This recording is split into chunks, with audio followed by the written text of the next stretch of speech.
Hello students, I hope you all are doing great and if I talk about the today's video that is CAT 2025, 60 दिन बचे हैं और exam is approaching at the speed of light specially for those students जिन्होंने अभी शुरू किया है या जिनको लग रहा है कि 1 अक्टूबर से हम शुरू कर देंगे, राइट। तो करीब 60 दिन बचे हैं, तो I tell you that generalize पे बात करेंगे क्योंकि मेरे रूल हर जगह फॉलो ऑफकोर्स नहीं हो सकते, हर जगह फिट नहीं हो सकते। तो आई टॉक अबाउट कि जनरल हम किस सेंस में किस चीज़ को शुरू करें सो दैट आपका थोड़ा बहुत फ़ायदा हो जाए, और ऑफकोर्स फ़ायदा होगा अगर आप फॉलो करेंगे, राइट। तो अगर मैं प्रिपरेशन की बात करता हूँ तो कुछ मैंने पॉइंट्स लिखे हैं, इन पॉइंट्स पे हम थोड़ा थोड़ा सा डिस्कशन करेंगे। आई डोंट वांट कि वीडियो थोड़ा लंबा हो जाए, लेंथी हो जाए, हम मुद्दे की बात करेंगे, जनरली टॉक करेंगे, राइट। तो सबसे पहले जब आप किसी भी एग्ज़ाम को टारगेट करते हैं तो उसमें सबसे बड़ा जो एक पैरामीटर होता है in my view that is syllabus. तो बहुत सारे बच्चे क्या है ना, उनको ये जिद होती है कि तब तक सिलेबस पूरा नहीं होगा तो तब तक हम तो भैया ना मॉक लिखेंगे, ना टेस्ट लिखेंगे, ना तैयारी अपनी समझेंगे। तो don't run for the syllabus कि हमको 100% सिलेबस करना, भैया नहीं। आप जितना पढ़ पा रहे हैं आप उसमें से कितना सीख पा रहे हैं, दैट इज़ इंपॉर्टेंट। और वो आप कितना सीख पा रहे हैं वो हम अभी आगे बात करेंगे कि कहाँ पे पता चलेगा कि आप सीख भी पा रहे हैं, नहीं भी सीख पा रहे हैं। तो पहली बात तो ये है कि अभी जिन्होंने अभी प्रिपरेशन शुरू करा है एटलीस्ट हफ्ते 10 दिन नहीं, अभी जो अभी शुरू करेंगे किसी से मुहूर्त वहूर्त निकलवा के, तो उनके लिए तो सिंपल सी बात है कि डोंट गो फॉर 100% सिलेबस। भैया मुश्किल बात है, अभी 100% की बात नहीं करेंगे, जितना भी सिलेबस आप कर पाओ उसमें बेस्ट करो, ये मेरा ओपन एडवाइस है और सजेशन भी है, राइट। तो if you are targeting 100% syllabus, उसके बाद कुछ चीज़ें होंगी, तो I think you are mistaken. And मैं आपको ये बिल्कुल नहीं बोलूँगा कि नहीं भैया सिलेबस ही होगा तभी जाके कुछ हो पाएगा, नहीं, राइट। तो पहला तो यह है कि सिलेबस जितना आपसे हो सके, हाँ, जितना आप कर पाओ, सिंपल। तो इसमें आपको मैक्स टू मैक्स करना, ऐसा नहीं है कि भैया मेरे को एक ही चैप्टर करना है, जितना आपसे मैक्सिमम हो पाए आप उतना करो। बट ये तो कभी मत सोचो कि 100% होगा तभी जाके मैं कुछ कर पाऊंगा, राइट। ऐसा कुछ भी नहीं है। आपकी ग्रेस्पिंग पावर कितनी है ये बहुत कुछ डिसाइड कर देता है, राइट। आप कितना पढ़ के कितना कुछ सीख सकते हैं, क्योंकि हर बंदे की जो लर्निंग है ना वो अलग अलग होती है। कोई कोई बंदे होते हैं या कोई कोई स्टूडेंट ऐसे होते हैं जो कि 6-6 घंटे पढ़ते हैं तब जाके उनको कुछ चीज़ समझ में आती है। कुछ ऐसे एक्स्ट्राऑर्डिनरी भी स्टूडेंट्स होते हैं जो कि मात्र आधे घंटे से 1 घंटे पढ़ के उनको बहुत सारी चीज़ें की क्लैरिटी हो जाती है, राइट। तो ये आपका एक डोमेन है, आपको समझना पड़ेगा इसमें, राइट। उसके बाद बिना प्रैक्टिस के तो इस जीवन में कुछ भी नहीं हो सकता। हाँ, तो अगर आप कुछ भी करना चाहते हैं तो जो आप पढ़ते हैं उसका सिलेबस है ना, वो प्रैक्टिस बहुत ज़रूरी है। तो प्लीज़ मेक श्योर कि आपके पास जो 3 सब्जेक्ट्स हैं ना, इसमें क्यूए है, एलआर है, उसके बाद बीए है, तो कम से कम इस पॉइंट ऑफ टाइम पे मैं क्यूए की बात करूं तो 50 क्वेश्चंस तो आपको लगाने हैं भैया, मरे से मरा, हाँ 50 क्वेश्चंस, राइट। उसके बाद वीए की मैं बात करना चाहता हूँ, तो वीए में कम से कम 3 से 4 आरसीज डेली, और उसमें फिर उसके बाद वोकेबलरी वाला जो सेक्शन है वीए सेक्शन। तो आरसी भी पढ़ना है, वीए भी पढ़ना है, दोनों ही पढ़ना है। और एलआरडीआई में कम से कम दोस्तों 3 से 4 सेट डेली करने हैं। तो ये कम से कम आपको करना ही पड़ेगा और कोई इसका ऑल्टरनेटिव नहीं है, ठीक है। हो सकता है आप 2-4 क्वेश्चन इधर उधर से कम कर लो, बट इतना तो कम से कम याद करो सो दैट आपको एक पेस भी मिलेगा ना कि कैसे करना है चीज़ों को, क्योंकि टाइम कम है, अच्छा खासा सिलेबस है। मैं बेशक ये बोलूँ कि 100% सिलेबस नहीं करना, भैया जितना भी करना उसमें भी टाइम का क्राइसिस तो कहीं ना कहीं रहेगा, बिकॉज बहुत सारे बच्चे अगर वर्किंग होंगे तो उनके लिए टाइम निकालना थोड़ा सा चैलेंजिंग हो सकता है। तो अगला जो पॉइंट है हमारा वही है कि टाइम मैनेजमेंट, राइट। तो जो बच्चे कॉलेज के बाद अभी वो सिर्फ एग्ज़ाम को टारगेट कर रहे हैं, उनके पास अच्छा खासा समय है, तो वो तो अपना ज़्यादा से ज़्यादा समय डिवोट करो बिल्कुल टाइम को। हाँ, अब सोना बाबू और ये सब नहीं करना है, आपको सिर्फ पढ़ाई पे बात करनी है। तो कम से कम अगर आपके पास टाइम है तो दिन में 7-8 घंटे अपनी स्टडीज़ को दीजिए। आई नो कि बहुत सारे बच्चों को लगता होगा कि यार सब कुछ तो हमको आता है, हमारे मॉक में भी अच्छा स्कोर आ रहा है, बट फिर भी कीप प्रैक्टिसिंग, कीप लर्निंग। आप कुछ ना कुछ पढ़ते रहोगे तो कुछ ना कुछ नया जरूर सीखोगे। हाँ, अगर आपको लग रहा है कि आप बहुत अच्छे स्टूडेंट हैं तो फिर शायद से इसकी ज़रूरत है नहीं आपको, बट फिर भी ये उन लोगों के लिए ज़रूरी है जिनको लग रहा है कि यार हम पढ़ते तो बहुत है बट हमारा अभी भी उतना इंप्रूवमेंट नहीं हो रहा है। तो आपको अपना टाइम मैनेजमेंट जरूर करना चाहिए कि कौन सा सेक्शन आपका वीक है, कौन सा सेक्शन आपका स्ट्रांग है, किस सेक्शन को आप प्रायोरिटाइज करना चाहते हैं। बिकॉज किसी का क्यूए स्ट्रांग होता है, किसी का वीए स्ट्रांग होता है, तो it is up to you कि आप कौन से सेक्शन में प्रो हैं या कौन से सेक्शन में आपको लो है, राइट। तो टाइम मैनेजमेंट आप अपने हिसाब से देख लेना, बट मेरे हिसाब से जो बच्चे या जो स्टूडेंट वर्किंग है उनके लिए तो वीकेंड, अगर आपके पास वीकेंड ऑफ है तो प्लीज़ उसको यूटिलाइज करो एट फुल, जो भी आप कर सकते हो। अभी किसी की शादी, किसी का एनिवर्सरी, किसी के वैकेशन, छुट्टियां वगैरह, मत जाओ यार, अभी 2 महीने की बात है ना, उसके बाद मजे काटना कोई नहीं बोलेगा, राइट। बट प्लीज़ ये जो 60 दिन है इनको आप अच्छे से यूज़ करो। अभी अपने आप को आइसोलेट कर लो, सिर्फ और सिर्फ कमरे में बैठो, पढ़ो, उसके बाद कुछ नहीं, राइट। फ़ोन वोन को थोड़ा साइड में रख दो, ठीक है। ये तो भैया सुपर इम्पॉर्टेंट है, सबसे ज़्यादा इम्पॉर्टेंट है, ठीक है। मॉक, बहुत सारे बच्चे क्या सोचते हैं कि यार सिलेबस होगा तभी जाके हम मॉक लेंगे, ये आपका एक मिथ है। इट इज़ नॉट रिलेटेड, और डायरेक्टली और इनडायरेक्टली हाँ ये बात ज़रूर मैं बोलता हूँ कि मॉक का स्कोर आपका सिलेक्शन डिसाइड नहीं करता, ना ही आपका रिजेक्शन डिसाइड करता, बट मॉक आपको इसलिए भी लिखनी चाहिए सो दैट आपकी जो लर्निंग है उसको आप चेक कर पाएँ। भाई मैंने बहुत सारी चीज़ें सीखी हैं तो मुझे पता कैसे चलेगा मैं सही भी सीख रहा हूँ या उसको कैसे अप्लाई कर पाता हूँ with in the time frame, right. तो मॉक प्लीज़ आप कम से कम इस पॉइंट ऑफ टाइम में कि 2 वीक, हाँ हालांकि मैं 2 से 3 मॉक आपको लिख देता हूँ, मॉक पर वीक आप जरूर लिखिएगा इस। तो 2 से 3 मॉक आपको लिखने हैं, और जितना टाइम का मॉक है आपका 2 घंटे का है तो उतना ही टाइम उसका एनालिसिस करना। हाँ तो ये जो है ना ये मॉक, तो मॉक एनालिसिस जितने टाइम का एटलीस्ट मॉक है, 2 घंटे का मॉक है तो उसको 1.5 से 2 घंटा एनालिसिस में दीजिए। क्यों देना है अभी बात करते हैं एनालिसिस में। ये उसके बाद हमारे पास आता है डिसिप्लिन, अनुशासन। जो अनुशासन पालता है वही शासन करता है, डिसिप्लिन, राइट, बहुत इंपॉर्टेंट है।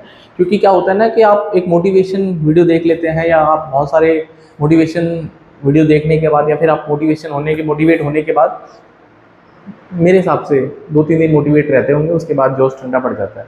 उसको मेंटेन करना है, दैट इज़ इम्पॉर्टेंट, उसको सस्टेन करना है। तो अभी 60 दिन जो है ना, 2 महीने जो है, मोटा मोटा मोटिवेटेड रहना है और डिसिप्लिन जरूर रहना है। ऐसा नहीं है डिसिप्लिन में कि आज मन है तो 14 घंटे पढ़ लिए, फिर 14 दिन तक मन ही नहीं करा, भैया ऐसा नहीं है। अगर आप पढ़ना ही चाहते हैं तो डेली 3-3, 4-4 घंटे पढ़िए, बट पढ़िए, डिसिप्लिन के साथ पढ़िए। और जब आप 3-3, 4-4 घंटे पढ़ने लगेंगे तो आपको एक आदत बन जाएगी, तो आप अपना टाइम स्ट्रेच कर सकते हैं। स्पेशली जो कि बच्चे अभी ना वर्किंग है ना सिर्फ और सिर्फ एग्जाम पे फोकस कर रहे हैं, बाकी जो वर्किंग क्लास है उनके लिए भी वीकेंड का बहुत मैंने इंपॉर्टेंट बताया, उसको भी आप इसको यूटिलाइज करिए। जितना टाइम आप यूटिलाइज कर पाएंगे that is good for your preparation as well, and fully for your last जो एग्जाम होगा कैट का, उसके बाद ही पता चलेगा, राइट। तो discipline is super important, right.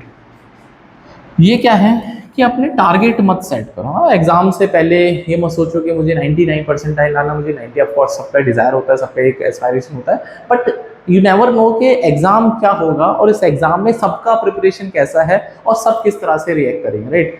ऐसा नहीं है कि अगर हुसैन बोल्ट किसी रेस में भाग रहा है तो बाकी को ये नहीं है कि वो जीत नहीं सकते, या फिर बाकी भागे ना, भाई ऑफ कोर्स उसके पास भी चांस है, बाकी सबके पास भी चांस है। तो हो सकता है हुसैन बोल्ट उस समय गिर जाए तो वो तो आउट हो जाएगा रेस से। तो ये इट हैपन, सबके साथ हो सकता है। तो प्लीज अपनी लर्निंग पे, हाँ focus on your learning.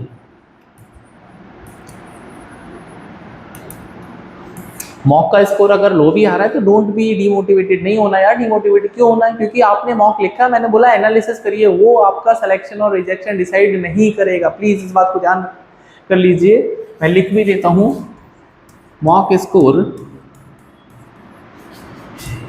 doesn't decide selection और rejection। नहीं होता यार इससे। ये सिर्फ और सिर्फ आपके चेक एंड बैलेंसेस हैं कि आप कितना सीखते हैं, आप कितना अप्लाई कर पाते हैं, उसके बाद कितनी गलती करते हैं, वो सब करना है। क्योंकि एग्जाम के दिन वही मैं हमेशा बोलता हूँ, रेस से पहले सारे विनर हैं, बट असली विनर तो रेस के बाद ही डिसाइड होगा, राइट। ठीक है, चलो उसके बाद डोंट सेट टारगेट। हाँ अपने एस्पायरेशन जरूर हाई रखिए, बट ऐसा मत सोचिएगा कि नंबर ऑफ अटेम्प्ट्स बढ़ाने के चक्कर में लोग क्या करते हैं, नेगेटिव बहुत ज़्यादा कर देता है, फिर वो it and up in low score. क्यों? क्योंकि आपने नंबर ऑफ अटेम्प्ट ज़्यादा कर दिए। तो अगर आप नंबर ऑफ अटेम्प्ट ज़्यादा ही करना चाहते हैं तो एक्यूरेसी नाम की भी एक चीज़ होती है ना, उस पर थोड़ा फोकस करिए। Be accurate while solving the questions. Answer चाहे 4 करो, लेकिन गारंटी करो कि 4 के 4 सही होने चाहिए। 12 नंबर डेफिनेटली बन जाएंगे। मान लो आपने 7 क्वेश्चन करे, उसमें से 4 गलत हैं, यू आर एंडिंग ओवर यार, ठीक है। तो एक्यूरेसी बहुत इंपॉर्टेंट है। जब आपके मन में ये है कि मुझे 4 ही सवाल करने हैं, 4 ही करूंगा, तो आपके पास टाइम भी सोचने का ज़्यादा रहेगा, ठीक है। तो प्लीज़ इस बात को ध्यान रखिए, बी एक्यूरेट। हाँ मैं लिख भी देता हूँ। हाँ, वर्क ऑन योर एक्यूरेसी, बहुत ज़रूरी है यार एक्यूरेसी। ठीक है, एक्यूरेसी। आगे बढ़ते हैं फिर हम। ठीक है भैया, पी वाई क्यूज़, हाँ most most most most important. P Y Qs तो जान है। पी वाई क्यूज़ से क्या फ़ायदा होता है कि जब क्वेश्चंस आप देखोगे ना, बहुत सारे कंसेप्ट हैं जो रिपीटेडली रिपीट होते हैं, तो कम से कम पी वाई क्यूज़ आपको 2 से 3 बार लगाने चाहिए, कम से कम 2017 से 2024 तक के। मोस्ट इंपॉर्टेंट है, पी वाई क्यूज़ लगाओ, उनको घोट के पी जाओ बिल्कुल। उससे क्या फ़ायदा होगा कि क्वेश्चंस के अप्रोच आपको पता चलेंगे, और ये भी आपको ये भी पता चलेगा यार जो मैं सीख रहा हूँ वो बार बार क्वेश्चन नहीं पूछे जा रहे हैं, तो मुझे उस चीज़ को अच्छे से लर्न करना है। पी वाई क्यूज़ किसी भी एग्ज़ाम की जान होते हैं, राइट। तो पी वाई क्यूज़ पे जितना फोकस करोगे उतना आपका फ़ायदा होगा। जैसे मैंने बोला एनालिसिस, हाँ, तो जो एनालिसिस टाइम है that must be equivalent to mock time। ठीक है, तो एनालिसिस में क्या करना है आपको, अपने स्ट्रॉन्ग एरियाज, अपने वीक एरियाज, अपने एरर भी फिर कैसे हैं, कंसेप्चुअल एरर है, कैलकुलेटिव है, अपने कंसंट्रेशन का प्रॉब्लम है, हाँ, जिसको मतलब हम अंडर प्रेशर बोल सकते हैं। तो ये सब सीखना पड़ेगा ना, कि मैं कभी कभी क्या होता है एग्जाम में आप प्रेशर में आ जाता है, 2 को 3 पढ़ने लगते हैं, तो भाई उसमें क्वेश्चन जो मतलब जो क्वेश्चन सेटर है वो क्या करेगा, वो आपकी गलती है। तो ये कंसंट्रेशन का प्रॉब्लम है, या फिर आप प्रेशर मान गए हैं। कैलकुलेशन आप 2 × 3 को 8 लिख रहे हैं, तो इसमें मैं क्या कर सकता हूँ या एग्जामिनर क्या कर सकता है, it is your fault actually. Conceptual, ये इंपॉर्टेंट है कि आपके पास अगर आपने कोई कंसेप्ट लर्न किया है और उसका मॉक में क्वेश्चन दिखा है और आपसे गलत हो रहा है, इसका मतलब आपकी लर्निंग अच्छी नहीं है। एक कंसेप्ट आपके दिमाग में कम से कम 12 से 14 दिन सस्टेन करना चाहिए, उसके बाद क्या होता है ना, वो आपके मेमोरी में रिटेंट हो जाता है। तो 12-14 दिन चीज़ों को याद रखने का प्रैक्टिस थोड़ा करना पड़ेगा। अच्छा, आपने एक बार बार थोड़ा सा रिवाइज किया करो, रिकॉल किया करो, वोकैबुलरी तो इसी से स्ट्रॉन्ग होगी आपकी, राइट। तो अपने स्ट्रॉन्ग एरियाज़ को पहचानो, अपने वीक एरियाज़ को पहचानो। स्ट्रॉन्ग एरिया बोले तो जैसे किसी का अर्थमेटिक स्ट्रॉन्ग है, किसी का अलजेब्रा स्ट्रॉन्ग है, ज्योमेट्री अच्छी लगती है, नंबर सिस्टम अच्छा लगता है, क्वांट के पॉइंट ऑफ व्यू से LRDI में भी समझो कि कौन से सेट पे आपकी महारत है, तो उस सेट को पहले थोड़ा कोशिश करना है। बट ऐसा ज़रूर नहीं होता है कि जो स्ट्रॉन्ग एरिया है, कभी कभी ऐसा होता है जो आपका सबसे स्ट्रॉन्ग एरिया उसका क्वेश्चन सबसे टफ आता है। तो ये आपके कैलकुलेशन आई कैन से एक बोलते ना, ये आपका एक स्किल है जो कि आपको डिसाइड करना है कि मुझे कौन सा क्वेश्चन पिक करना है, उसका मुझे सोल्यूशन भी करना है, राइट। अपने वीक एरियाज़ को देखो कि भैया कहाँ पे आप फंसते हो, स्टक हो जाते हो, क्योंकि ऐसा होता है मोस्ट ऑफ द टाइम कि जब आप क्वेश्चन या मॉक लिखना शुरू करते हो, 2-4 क्वेश्चन आपके टफ होते हैं, तो आप उनमें ज़बरदस्ती लगे रहते हो। भाई छोड़ दो, 2 छोड़ दो, 3 छोड़ दो, 4 छोड़ दो, 5 छोड़ दो, 2-3 सवाल आपको मिल जाएंगे करने के, उससे आपका कॉन्फिडेंस मिलता है। उसके बाद फिर आप इन क्वेश्चंस को ट्राई करो, राइट। ऐसा भी होता है कि 12-12 क्वेश्चन ही बच्चों के नहीं हो पाते, तो बिल्कुल प्रेशर में आ जाते हैं कि अब क्या होगा। होता है 12 के बाद 13वां क्वेश्चन भी है, 14वां भी है, 2-3 अगर आपके सवाल सही होने लगेंगे तो your confidence will be high. उसके बाद उन क्वेश्चंस को वापस रिविजिट करोगे ना, डेफिनेटली मुझे पता है कि आप कर सकते हो अगर आपने सीखा हुआ है तो, राइट। ठीक है, तो ये शुरू में प्रॉब्लम्स हैं, टीचिंग प्रॉब्लम्स बोलते हैं इनको, राइट। चलिए रीडू, हाँ, एनालिसिस के बाद जो आपने गलती करी है उसको फिर से रीडू करो, सीखो, उसके बाद प्रैक्टिस करो, ये सब PRD है, हाँ, ठीक है। PDCA होता है ना, एक जापानीज टेक्निक है PDCA, plan, do, check. Plan करना है, फिर डू करना है, चेक करना है, उसके बाद एनालिसिस करना है। हाँ, PDCA में यही होता है, फिर से ये सब चीज़ें रिपीट करनी है। उसके बाद अपनी एक फॉर्मूला बुकलेट बना लो अपने सुंदर सुंदर हैंड राइटिंग में, क्योंकि आप ही उस हैंड राइटिंग को समझ सकते हैं, तो आपकी फॉर्मूला बुकलेट भी होना चाहिए और एक एरर बुकलेट भी होनी चाहिए। ये इसलिए कि आपको पता तो चले कि आपने कौन कौन से एरर में महारत हासिल करी हुई है और उन एरर्स को एग्जाम में रिपीट नहीं करना, राइट। तो ये सारी चीज़ें हैं मेरी तरफ से, प्लीज़ आप इस पर थोड़ा सा ध्यान दीजिए, बहुत इंपॉर्टेंट है। और डेफिनेटली आपका स्कोर भी इम्प्रूव होगा, क्योंकि एक फ्यूल की तरह काम करता है मॉक का स्कोर। अगर मॉक में अच्छा स्कोर आने लगता है तो आपका फ्यूल जो है ना, एनर्जी बढ़ जाती है और लगता है कि हाँ यार अब मैं कुछ कर सकता हूँ। हालांकि मैंने जो लिखा था सिलेक्शन और रिजेक्शन मॉक के स्कोर पे कभी नहीं होता, वो एक्चुअल डी डे में आप कैसा परफॉर्म करोगे that is super important, right. तो प्लीज़ अपनी प्रिपरेशन को अभी लास्ट के जो 60 दिन है एकदम बिल्कुल I can say full beast mode में शुरू करो।